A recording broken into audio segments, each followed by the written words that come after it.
शिव भगत कहानी भाग 3। रात भोर में बदल गई और सभी भगत मंदिर से चले गए। शंकर पेड़ से उतरा और मंदिर में प्रवेश किया। उसने देखा कि शिवलिंग की आंखों पर लाल निशान थे। वे कुमकुम के थे जो लोगों ने लगाए थे, लेकिन शंकर को यकीन न था कि शिव को उनकी आंखों में परेशानी हो रही है। उसने शिव की खेदजनक स्थिति के रूप में जो कुछ भी महसूस किया उसके लिए उसे बहुत दुख हुआ। वह उनकी मदद करना चाहता था। उसने सोचा शिव यहाँ अकेले रहते हैं और बीमार होने पर उनकी देखभाल करने वाला कोई नहीं है। जब तक भगत उनसे मिलने नहीं आते उन्हें भोजन भी नहीं मिलता। शंकर ने एक रात पहले भक्तों को शिवलिंग पर जल चढ़ाते देखा था। प्रभु को ठंड लग रही होगी, शायद वे कांप रहे हैं। उसने सोचा आखिरकार वे केवल पत्तियों से ढके हुए हैं। तो उसने शिव से पूछा, मेरे स्वामी, मैं आपकी क्या मदद कर सकता हूँ? शायद कुछ खाना या दवा। मैं आपकी सेवा कैसे कर सकता हूँ? शिव ने उसे कोई उत्तर नहीं दिया। शंकर ने सोचा भगवान वास्तव में बहुत बीमार है, क्योंकि वह अब उत्तर देने में भी असमर्थ है। वह तुरंत जंगल में गया, कुछ औषधियाँ जड़ी बूटियों को लाया और लाल निशान पर उनका लेप लगाया, लेकिन कुछ नहीं हुआ।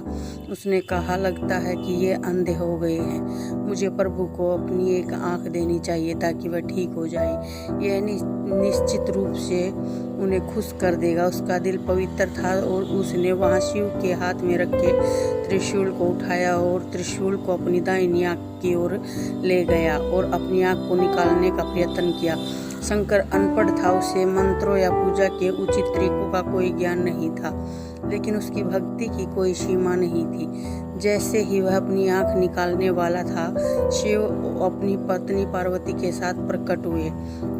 उन्होंने पार्वती से कहा, इस भगत शंकर ने अनजाने में शिवरात्रि पर उपवास किया, बेलपत्र के पत्तों से मेरी पूजा की और साबित किया कि उनका दिल बेदाग पवित्र है। मैं अपने इस भगत पर काफी प्रसन्न हूँ। शिव भगत ने शंकर से कहा, तुमने मुझे अपनी मासूमियत के कारण जीत लिया है। प्रभु ने मुस्कुराते हुए कहा, लोग मुझे हर समय झूठे वादे करते रहते हैं और कुछ न कुछ मुझसे मांगते रहते हैं, पर जैसे ही उन्होंने मुझसे मांगी चीज मिल जाती है वो मुझे भूल जाते हैं। दूसरी ओर तुमने मेरे साथ एक सच्चे इंसान की तरह व्यवहार किया और यह वास्तव में ही बहुत दुर्लभ है। अब मैं तुम्हें मेरे इस संसार में सबसे बड़े भगत माने जाओगे। तुम्हारा नाम मेरे साथ सदा जुड़ा रहेगा।